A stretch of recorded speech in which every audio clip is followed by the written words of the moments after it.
qui m'a intéressée en rapprochant du coup deux personnages féminins qui sont du coup Fatma N'Soumer et Louise Michel, qui sont toutes les deux donc quand même traitées et de Jeanne d'Arc et de sorcières, et qui sont toutes les deux aussi vues par le monde comme des vierges, des pucelles.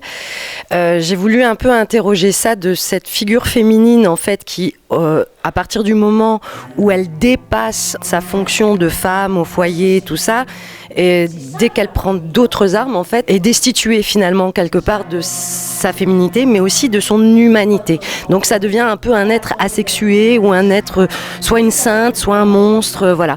Et dans les mythes berbères, il y a effectivement la figure de Yema Ndounit. Yema, c'est la mère. Ça veut dire la mère. Donc, qui est un peu quand même finalement la fonction première des femmes pour le monde, et en tout cas pour les hommes.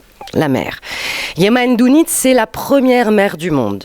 Et Yema Ndounit, elle a été déchue et elle a été vue comme la sorcière, comme Sétout. Voilà. Donc il y a ce parallèle entre la mère du monde qui devient la sorcière. Et qui devient la sorcière alors que c'est elle qui aide et qui elle est la mère, donc elle prodigue le soin aux hommes et à l'univers. Elle fait en sorte que tout le monde s'entende, que tout le monde puisse être en collectivité. À partir du moment où les hommes la rejettent et la traitent de sorcière, c'est le chaos dans le monde. C'est là que commencent les guerres, c'est là que commence la division entre l'homme et la femme, entre l'homme et l'animal. Il y a cette relation, moi, que je voulais mettre en place de comment de ces femmes, parce que même si on parle de Jeanne d'Arc et là de Fatma N'Soumer ou de Louise Michel, c'est des femmes qui ont prodigué des soins réellement médicaux, parce qu'elles connaissent les plantes, parce que c'est le cas de Fatma, qui ont instruit des gens, qui ont enseigné toutes les deux, qui ont lutté pour le bien des leurs et qui se retrouvent à devoir lutter dans leur propre camp parce que c'est des femmes pour faire valoir le droit du collectif.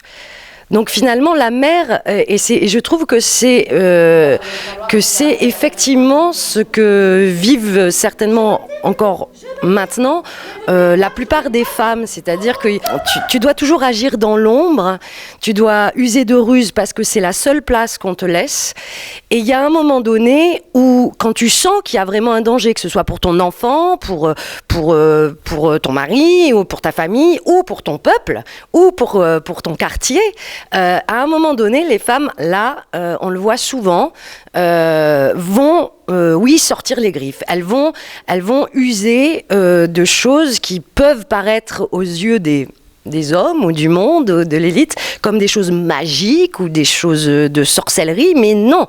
Elles ont observé, elles ont attendu, et à un moment donné, elles se sont dit, là, il faut que j'agisse. Du fait même d'être née en France et pour d'autres d'être née en Algérie, cette histoire est la nôtre. C'est forcément mon histoire. C'est une intime conviction. Il y a eu des colonisations, des immigrations. Donc ces deux pays sont de toute façon liés.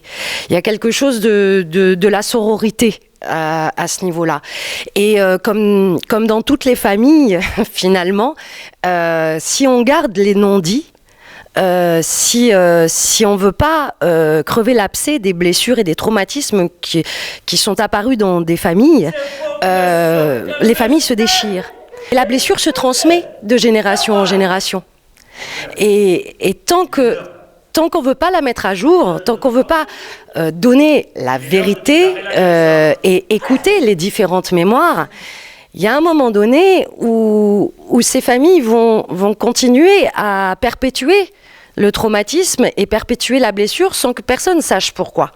C'est presque aussi l'histoire de Roméo et Juliette, je veux dire, il y a un moment donné. Et je trouve qu'entre la France et l'Algérie, il y a cette histoire il faut arriver à à réconcilier cette histoire pour pouvoir au moins apaiser et peut-être passer à autre chose, peut-être passer à de nouveau quelque chose de commun. Mais là, et c'est un peu l'histoire de... Voilà, moi je me sers de Fatma Nsoumer et Louise Michel parce qu'en plus elles sont nées la même année. Donc j'en fais aussi un peu des sœurs à travers ces... Voilà, représentantes de ces deux pays. Et c'est des femmes. Donc il y a un moment donné où je pense qu'elles peuvent... je parlais tout à l'heure de la mère, hein, donc elles n'ont pas eu d'enfants, hein, ni l'une ni l'autre. Hein, donc c'est vraiment cette façon de prodiguer le soin, qu'on ait des enfants ou pas, et qui... pour travailler sur quelque chose de collectif où effectivement on peut essayer de réconcilier des mémoires de part et d'autre. Elles le font entre ces deux pays et notamment en Kanaki, avec cette histoire. J'essaye aussi de dire qu'on ne peut pas commémorer la commune de Paris sans parler du tout de l'insurrection algérienne. Parce que ces deux insurrections, elles sont quand même arrivées parce que la guerre de Prusse, les deux. Donc il y a un moment donné où oui, l'histoire elle est liée et oui, c'est notre histoire à tous, de toute façon.